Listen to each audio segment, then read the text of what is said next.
Yo, what's poppin', everybody? This is another podcast with Aris P.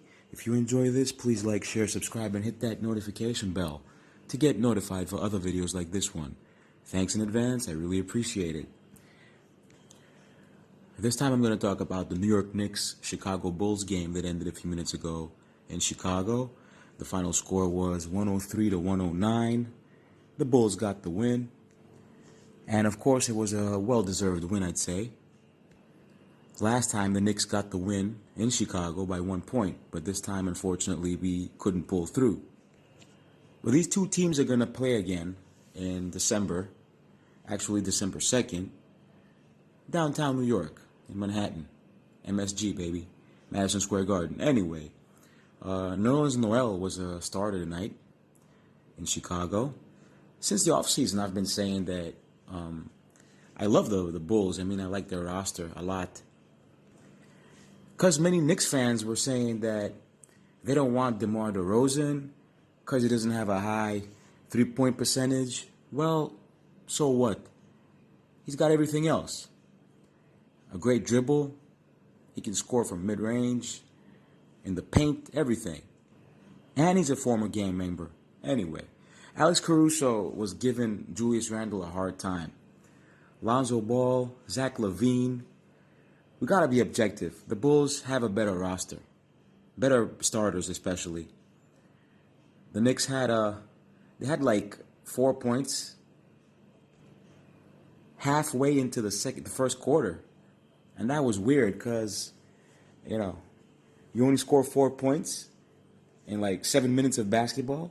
But anyway, after that, they started scoring like hell. And the mistake that the Knicks were making was the fact that they played man-to-man defense, so the Bulls were walking all over them. No double teams, no nothing. The Bulls can destroy any small ball lineup, I believe. Then we had a standing ovation for Derrick Rose. Of course, he was the MVP back in 2011. And, of course, they recognize it, they appreciate it, The Bulls fans cheered for Rose when he scored his first layup tonight. After my man Tom Thibodeau called a couple timeouts, the Knicks started to improve their game. I love how the Knicks reacted. At the end of the first quarter, the score was 20 to 25. The Bulls were in the lead. I believe Drew Holiday and Alex Caruso are the best perimeter defenders on the planet. Caruso was under Randle's skin, and he's like 40 pounds heavier than him and much taller. Derrick Rose has 42% from beyond the arc this season. He has improved that a lot. Emmanuel quickly had confidence on the court. I think he can become a really, really crafty player. Once again, the bench was doing its thing for the Knicks.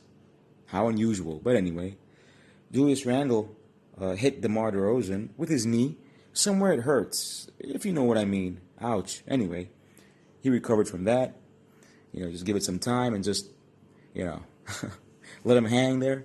The Bulls are one of the most dangerous teams on transition, I'd say, in the NBA. And I really don't see Evan Fournier contributing enough. I'll say it again. I believe they should, look for a trade or something, because this dude is not helping the Knicks at all.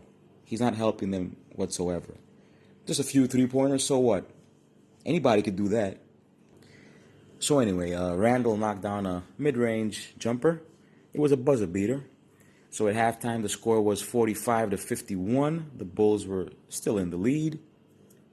You just gotta love how DeRozan dribbles. The Knicks tried hard to fight back. They had a great third quarter. Julius Randle was in a zone. The Knicks took the lead. The last time they were ahead was at the beginning of the game, when the score was 2-0. The Knicks were on a 13-3 run. Noel was getting offensive rebounds, which were useful. The Bulls tried to stop Randle with Jones Jr., of course, and even Alize Johnson, who was the center, their backup center. The Knicks were great. They were great in the third quarter. And at the end of it, the score was 74 to 72, from what I can recall, with the Knicks scoring 29 points which was quite amazing. But then in the fourth quarter, the Bulls stepped up. They went down to business with a 6-0 run. Then it was the Kobe and Obi show. Kobe White and Obi Toppin for the Bulls and the Knicks, respectively. Yeah, they started scoring. Zach LaVine was struggling oddly throughout the whole game. But in the end, he really stepped up and he actually started scoring and contributing with his drives, earning foul shots, free throws. Of course, the Knicks were struggling when it comes to defending three-pointers, as usual, because they're one of the worst teams in the NBA when it comes to that. I mean, Kobe White, he was amazing tonight. Oh, it even rhymes there anyway. Obviously, Lonzo Ball has been working really hard on his three-point shots. Like, you can see that. Oh, and I also think that Alec Burks deserves more playing time than Evan Fournier. So, LaVine stepped up when he was supposed to, which is in the end of the game. And, of course, the Bulls got the win. Congratulations to them. Thanks for listening. Tune in next time. I'm out. Peace.